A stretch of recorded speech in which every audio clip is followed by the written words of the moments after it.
우리가 오늘 읽은 이 말씀에서 한 장 앞으로 넘어가면 32장 마지막 5절을 보게 되어질 것입니다. 32장 48절부터 보게 되어지는 그 말씀 속에서는 모세가 슬픈 이야기를 듣게 되어집니다. 너는 느보산에 이르러 내가 이스라엘 자손에게 기업으로 주는 가나안 땅을 바라보라. 너는 올라가는 그 산에서 죽어 조상에게로 돌아갈 것이며 이스라엘 자손에게 주는 땅에 들어가지 못할 것이라. 출애굽을 직접 이끈 지도자였습니다. 약속의 땅에 들어가고 싶은 마음은 누구보다 컸을 것입니다. 그래서 여호와께 간구합니다. 구하옵나니 나를 건너가게 하사 요단 저쪽에 있는 아름다운 땅, 아름다운 산과 레바논을 보게 하옵소서. 하지만 하나님께서는 이때 이미 모세에게 충격적인 말씀을 하십니다. 너는 비스가 산 꼭대기에 올라가서 눈을 들어 동서남북을 바라고 내 눈으로 그 땅을 바라보라. 너는 이 요단을 건너지 못할 것임이라. 여러분, 이 이야기를 들은 모세 얼마나 허망했겠습니까? 눈앞에 가나안 땅이 보이고 꿈만 같았던 일이 현실로 펼쳐지기 직전입니다. 아낌없이 자신의 생애를 바치며 헌신했던 모세이기 때문에 가나안 땅의 영광을 조금이라도 맛보고 싶지 않았을까요? 성경은 모세가 죽을 때 나이가 120세였지만 그의 눈이 흐리지 않았고 기력이 쇠하지 아니하였다고 말씀하고 있습니다. 아직도 활동할 수 있는 몸이었고 요단강을 건너는 것이 그에게 아무 문제가 되어지지 않는다라는 것입니다. 게다가 여러분, 가나안 입성을 앞둔 이스라엘 모든 백성들 중에서 모세 혼자만 제외되는 상황이라고 한번 생각을 해보십시오. 제외되는 사람이 한 10명 정도라도 되어진다라면 모를까요? 아니, 모세 외에 한 명이라도 더 있었다면 모세가 덜 속상했을 것입니다. 그런데 남은 자들 중에 모세 혼자만 그 가나안 땅을 못 들어간다고 생각해 보십시오. 얼마나 서럽겠습니까? 모세 개인적으로 보았을 때는 참으로 억울하다는 생각을 할 수 있을 것입니다. 하지만 모세는 하나님 나라를 위하여 개인을 내려놓을 줄 아는 사람이었던 것 같습니다. 제사보다 순종을 원하시고 수양의 기름보다 듣는 것을 바라시는 하나님 마음을 깨달은 모세는 그 앞에 순종을 합니다. 어떻게 해요? 스스로 겸비한 후 자신을 제외하고 가나안 땅으로 향하게 되어지는 이스라엘의 모든 백성들을 향하여 오늘 읽게 된 신명기 33장의 축복을 유언으로 선포하게 되는 것입니다. 그렇다면 이스라엘을 향한 모세의 마지막 유언은 무엇이었을까요? 이스라엘이여, 너는 행복한 사람이다. 너희는 복받은 사람들이다 라는 것입니다. 여러분은 행복한 사람이라 말하면 지금 누가 떠오르십니까? 유명하고 인지도 높은 연예인이나 엄청난 팔로워와 팬덤을 가진 영향력 있는 사람들이 떠오르십니까? 아니면 넘쳐나는 돈으로 무엇이든지 할 수 있고 살 수 있는 거부가 떠오르십니까? 높은 지위에서 절대 권력을 휘두르는 사람도 있고 탁월한 지식과 학문으로 드높은 명예를 가진 사람도 있습니다. 여러분은 어떠한 행복을 바라고 쫓아가고 계십니까? 웰빙 파인더라는 책이 있습니다. 수많은 조사자들이 50년이라는 시간 동안 150개 나라를 다니면서 약 1억 5천만 명 이상을 만나 웰빙과 행복에 대하여 조사하고 미국의 갤럽 연구소가 분석하여 출판한 책이라고 합니다. 이 책에서 말하는 행복한 웰빙은 첫 번째, 자신의 관심사와 능력에 맞는 직업. 두 번째, 친밀한 인간관계, 사랑하는 사람, 마음 맞는 사람과의 교제. 세 번째, 돈이 필요하지만 재산이 많은 것보다 관리를 잘하고 구매와 소유로 얻는 기쁨보다 경험을 구매하여 얻는 행복. 네 번째, 규칙적인 운동과 식습관, 적절한 수면으로 얻는 건강한 웰빙 라이프. 다섯 번째, 쾌적하고 안락한 주거 환경. 이 5가지 에서 행복한 웰빙이 온다라고 하는 것을 분석하고 편집한 책이었습니다. 그렇다면 이러한 행복 요건들을 보면서 광야 40년을 지나온 이스라엘 백성들을 향하여 당신들은 행복한 자들입니다 라고 과연 말할 수 있을까요? 관심사에 맞는 직업, 광야에서 구할 수 있었겠습니까? 구매와 소유의 즐거움을 어떻게 누릴 수 있었겠습니까? 광야의 모래바람과 때론 40도가 넘는 일교차를 견딜 수 있는 안락한 주거 환경이 보장되었겠습니까? 더군다나 지금 모세의 설교와 마지막 유언을 듣는 이스라엘 백성에게 광야라고 하는 곳은 부모님과 친척들의 무덤이었습니다. 출애굽기 12장 37절을 보면 출애굽을 한 인원 중 보행하는 장정이 60만 정도라고 말하고 있습니다. 여성과 아이들, 노인까지 합치면 약 200만 명 이상이 되어집니다. 이들 중에 출애굽 1세대는 모두 광야에서 죽게 되어지지요. 아이들을 제외한 성인 남녀와 노인까지 1세대를 적게 잡아도 약 120만 명이라고 생각하고 여러분 40년 동안 장례식을 치른다고 생각해 보십시오. 1년에 몇 명이 죽습니까? 계산이 되십니까? 3만 명이 죽습니다. 그죠? 120만 명이 40년 동안 장례식을 치르니 1년에 3만 명이 죽게 되어지지요. 3만 명을 365일로 나누게 되어지면 하루에 82명 정도가 죽음을 맞이합니다. 하루에 약 80명이 소천하게 되어지니까 24시간으로 나누면 시간마다 3명씩, 그럼 약 20분마다 1명씩 돌아가신다는 말씀입니다. 200만 명이 행진하고 있는데 20분이 지나면 저쪽 지파에서 누가 죽었다고 울고 있습니다. 그리고 20분이 지나면 또 다른 지파에서 어떤 사람이 죽었다고 통곡을 합니다. 20분이 지나면 우리 아버지께서 돌아가시게 되어지고 또 20분이 지나면 삼촌이 죽고 외할머니가 소천하시는 그 시간이 광야의 시간이라는 것입니다. 이 모습을 보고 자란 출애굽 2세대들에게 과거의 광야 40년은 두 번 다시 돌아가고 싶지 않은 시공간이었을 것입니다. 출애굽의 노예 생활을 종지부 찍은 것 아니냐, 그것만 해도 광야 40년은 행복한 것 아니냐라고 함부로 말할 수 없다라는 것입니다. 그렇다면 이스라엘 백성들이 광야를 나와 입성하게 될 가나안 땅은 어떠한 곳이었을까요? 그들에게 찬란한 행복이 펼쳐질 꿈의 땅이었을까요? 민수기 13장의 12정탐꾼의 보고를 보면 알 수 있습니다. 그 땅 거주민은 강하고 성읍은 견고하며 힘이 클 뿐만 아니라 거기서 아낙 자손을 보았는데 우리는 능히 그 백성을 치지 못할 것입니다. 그들은 우리보다 강하니 우리는 스스로 보기에 메뚜기 같았고 네피림 후손인 그들도 우리를 메뚜기처럼 보았을 것입니다 라는 현실 보고를 하게 되어지는 모습을 보게 되어집니다. 이 얼마나 처참한 광경입니까? 이스라엘 백성들이 가나안에 들어가게 되면 가나안 주민들이 잘 오셨습니다, 이 땅이 바로 하나님께서 당신에게 주시고자 한 귀하고 복된 기업입니다, 이제 저희들은 떠나겠습니다 라면서 순순히 물러나는 상황이 아니라는 사실입니다. 여호수아서를 읽어보시면 이스라엘 백성들은 가나안 땅을 정복하고 정착하기 위하여서 자그마치 30번 이상의 전쟁을 치루어야 했습니다. 우리는 성경이 있기 때문에 A부터 Z까지 다 알고 있는 과거의 사건이지만 이들에게는 한 번도 경험해보지 않은 한 치 앞도 내다볼 수 없는 미래라는 사실입니다. 네피림의 후손 아낙 자손들이 얼마나 두려웠을지, 그 앞에 어떤 일이 펼쳐지게 될 것이며 그 상황 속에서 무엇을 해야 할 것인지 모르는 불안함이 공존하는 그 미래를 마주하고 있다는 사실을 생각해 보시기 바랍니다.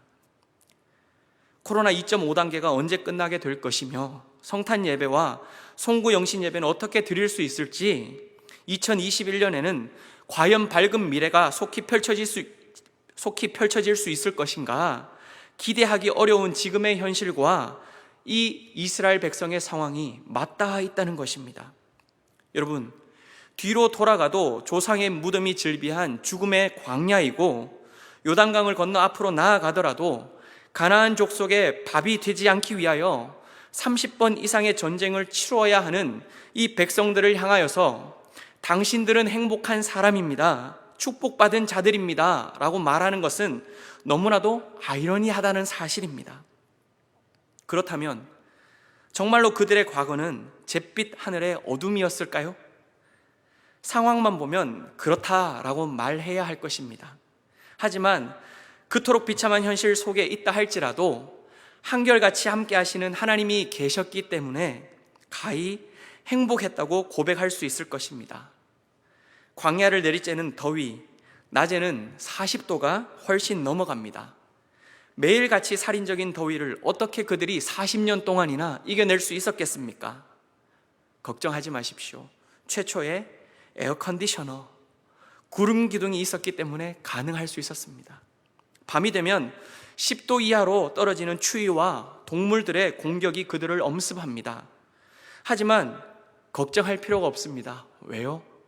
최초의 히팅 시스템, 불기둥이 있었기 때문에 이들에게 문제되는 것이 없었다는 것입니다. 배가 고프다고 불평하는 백성들에게 만나를 주시는데 여러분, 하루 이틀 주는 것이 아닙니다. 자그마치 40년간 한결같이 베푸시며 하나님의 신실하심을 그들 앞에 보여주시고 경험하게 해주셨다라는 사실입니다.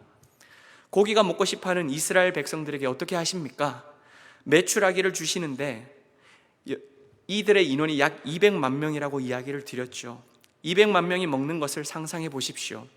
백성들이 메추라기가 작기 때문에 한 끼 식사를 위해서도 자그마치 400마리의 메추라기가 새벽에 광야로 날라와서 날 먹으세요 라고 하면서 누워 있어야 그들이 먹을 수 있다는 사실입니다. 물이 쓰다는 이들에게 물을 달게 하시고 목마르다 원망하는 자들에게 반석에서 물이 나게 하셨습니다.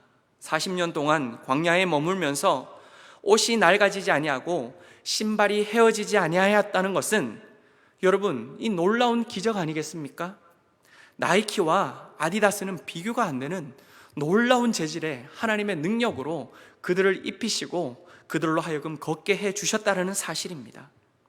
이들이 광야에 있으면서도 행복하다고 말할 수 있는 그 이유는 놀라운 기적을 보았기 때문이 아닙니다. 기적은 금방 사라집니다. 홍해를 가르는 기적을 본 이스라엘 백성입니다. 그런데 사흘 동안 길을 걷는데 물이 없었습니다. 마라에 도착합니다. 물이 있지만 씁니다. 그들이 어떻게 합니까? 원망하며 어떻게 이렇게 쓴 물이 있을 수 있습니까? 라고 탄식합니다.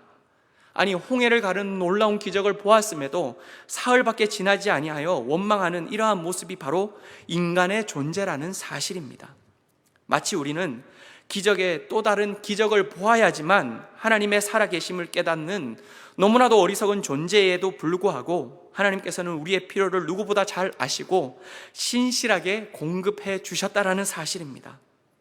비록 이스라엘 백성들이 하나님을 떠났을 때에도 하나님은 언제나 동행하시며 눈동자와 같이 지키셨고 앞서 인도해 주셨기 때문에 그들은 행복하다고 말할 수 있을 것입니다.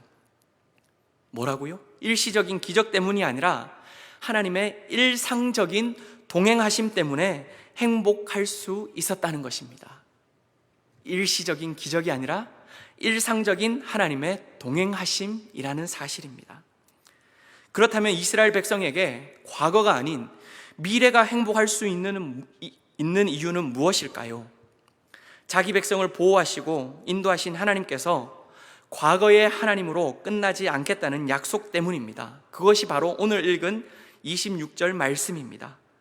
궁창 위에 보좌를 두시고 하늘을 타시며 천사들을 통해 영광을 받으시는 그 여호와 하나님 아버지이시지만 사랑하는 자녀들을 위해서는요, 물불 가리지 않으시고 급하게 임재하셔서 그 자녀들을 돕겠다고 하십니다.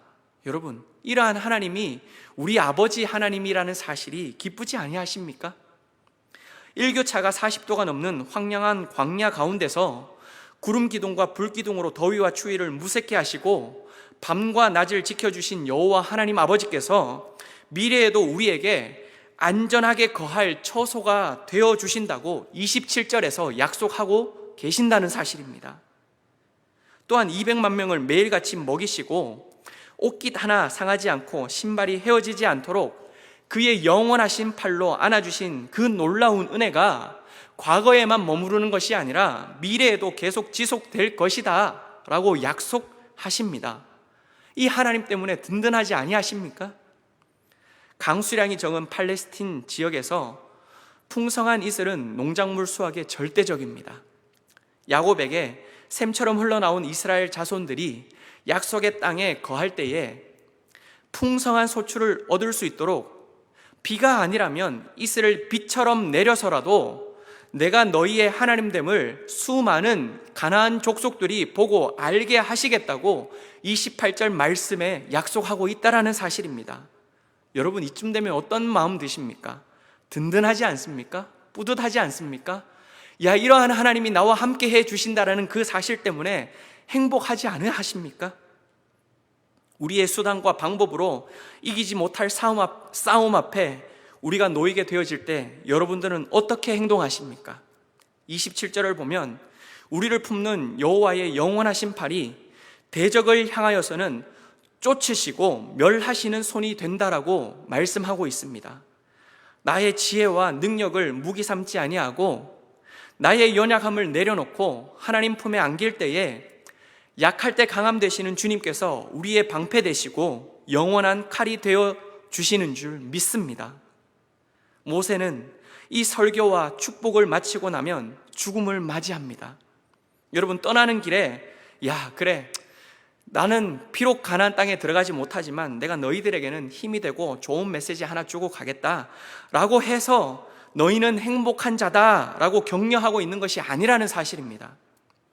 세상에서 행복은 무엇을 가져야 하고 어떤 것을 누려야 하며 내가 생각하는 것을 이루어야 행복을 얻을 수 있다라고 말할 것입니다. 하지만 모세는 진짜 행복은 하나님께로부터 나온다라는 사실을 알았기 때문에 나는 너희들과 함께 하지 않는다 할지라도 너희들은 이 행복의 근원 되시는 여호와 하나님을 끝까지 신뢰하고 그 여호와 하나님과 함께 하라 라고 유언하고 있다라는 사실입니다. 사랑하는 여러분, 행복은 상황이 만들어주는 것이 아닙니다. 기적 또한 그때만 기쁘고 만족스러울 수 있습니다. 하지만 찢어진 인생 같고 웅덩이에 버려진 처참한 자 같은 그러한 괴로움 속에서도 나와 함께 하시는 하나님께서 나의 반석 되어 주신다면 지옥 같은 상황 속에서도 혼인 잔치집 같은 감사를 누릴 수 있는 줄 믿습니다. 저는 오늘 말씀을 묵상하면서 우리가 처한 코로나 상황과 이 말씀의 상황이 너무나도 비슷하다는 생각이 들었습니다. 한 해를 돌아보면 코로나로 인하여 전 세계적으로 150만 명 이상 죽었습니다. 과거에 40년 동안 150만 명이 죽은 것이 아닙니다. 그냥 1년의 삶과 죽음이 150만 명이 넘어갔다라는 것입니다. 그렇다면 그렇게 비참한 과거를 뒤로하고 우리가 살아가게 될 미래는 어떻습니까? 이전의 평범한 일생을 기대하기보다 앞으로 얼마나 더 많은 죽음을 맞이해야 할 것인지 두려움 앞에 먼저 직면합니다. 무너져 내린 경제는 언제 회복할 수 있을지 답답할 뿐입니다. 이런 상황 속에서 나는 무엇을 할 수 있을까? 그림이 그려지지 않거나 이 상태가 더 지속되어지면 나 또한 코로나 블루로 괴로워할까 염려합니다. 이런 상황 속에서 코로나만 해결되면 모든 것이 괜찮아질 텐데 라는 막연한 기대감으로 살아가고 계십니까? 백신 개발에 박차를 가하고 있고 치료제가 나온다라는 소식들이 들려오고 있으니 그때까지만 잘 견디면 행복해질 것이야 라고 생각하며 안도의 한숨을 쉬고 계십니까? 코로나 이후 또 다른 질병이 더 크게 온다라는 것과 그 질병의 백신과 치료제 개발은 더 시간이 오래 걸리고 더 어려울 것이라는 말도 들었습니다. 하나의 산을 넘고 이제 평지가 찾아올 것이라 기대하지만 더 높은 봉우리가 기다리고 있는 그러한 상황들을 우리는 많이 경험합니다. 하나의 기도 제목이 해결되면 기쁨도 잠시 또 다른 기도 제목이 우리 앞에 놓여 우리로 하여금 좌절하고 실망하고 낭망하게 만드는 경우를 많이 경험한다는 것입니다. 저는 이런 허망한 상황 속에서도 주 없이 살 수 없다는 고백을 올려드리는 다락방 식구들의 간증을 통하여 큰 은혜를 받았습니다. 내가 한 해 동안 세운 계획, 준비한 것들이 이루어진 것이 단 하나도 없는 한 해였고, 기대하지 않았던 불청객으로 인하여 지금도 경제적으로 힘겨워 허덕이는 상황 속에 있지만, 나는 이 찬양의 고백을 주님 앞에 올려드립니다 라고 불렀던 찬송입니다. 주님 없이 저는 못 삽니다. 나 혼자 설 수도 없습니다. 힘도 없고 부족하고 지혜도 없습니다. 하지만 내 주는 나의 생명이고 나의 힘이 되시기에 주님을 의지하여 지혜를 얻습니다. 저는 주님 없이 못 삽니다. 내 영의 깊은 간구와 말하지 못하는 마음의 소원을 내 주님은 아십니다. 주님밖에 나의 마음을 네가 알아주겠습니까? 내 마음을 위로하사 이 어려운 상황 속에서도 나를 평온케 하십니다. 저는 주님 없이 못 삽니다. 세월이 흐르고 깊은 고독 속에 내 생명이 끝나거나 사나운 풍랑이 나를 덮치려 할지라도 날 지켜주시고 내 곁에 계시는 주님 때문에 늘 힘이 됩니다. 사랑하는 여러분, 성경이 우리에게 말하는 행복은 상황의 회복에서 찾는 행복이 아닙니다. 무엇을 가질 때 얻는 행복이 아닙니다. 지독한 광야 40년의 생활을 마친 이스라엘 백성이 젖과 꿀이 흐르는 가나안 땅으로 들어가는 것은 마치 상황의 반전인 것처럼 보일 수 있을 것입니다. 하지만 그들에게 하나님이 함께 하시지 아니하신다면 곡식이 풍성하고 포도 열매가 가득한 가나안 땅도 광야가 되어지고 암흑이 되어질 것입니다. 킵워드는 그 상황이 바뀌는 것이 아니라 하나님이 그 자리에서 우리와 함께 하시느냐 함께 하지 않느냐라는 사실입니다. 이스라엘 백성들이 경험해보지 못한 삶을 사는 것처럼 우리 또한 상상하지 못한 2020년을 살고 있고 2020년을 살아가게 될 것입니다. 당장 내일 일도 모르는 우리가 누구에게 내 미래를 맡기며 도움을 구할 수 있겠습니까? 사랑하는 여러분, 영원한 팔이 되시는 하나님, 비가 아니라면 이슬을 통하여서도 비처럼 풍성하게 베푸시는 여호와 하나님 아버지, 우리의 대적 앞에서 방패와 영광의 칼이 되어 우리를 승리케 하시고 높은 곳에 세우시는 능력의 하나님 아버지를 의지하고 동행하는 우리 모두가 되어지시기를 주님의 이름으로 간절히 소망합니다. 그때에 세상이 말하는 돈으로 구매할 수 있는 다양한 경험에서 오는 행복이 아니라 돈으로도 구입할 수 없는 놀라운 하나님의 은총을 날마다 경험하는 진짜 행복을 누리게 될 것입니다.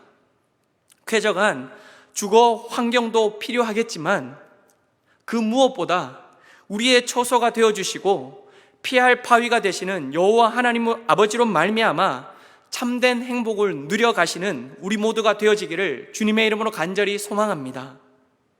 여러분, 내 앞에 어려움이 닥칠 때에 다행이다, 행복했다, 나에게는 어려움이 피해갔다 라고 하는 그것으로 인하여 기뻐하고 행복하는 것이 아니라 나를 넘어뜨리고 우리 가정을 무너뜨리기 위하여 달려드는 원수의 공격 앞에서도 그것을 이기게 하시고 구원을 베푸시기 위하여 돕는 방패가 되시며 영광의 칼이 되시는 여호와께서 언제나 나와 함께 하신다라는 그 사실 때문에 즐거워하시고 기뻐하시고 행복한 삶을 살아가실 수 있는 사랑하는 여러분 되어지시기를 주님의 이름으로 간절히 축복합니다.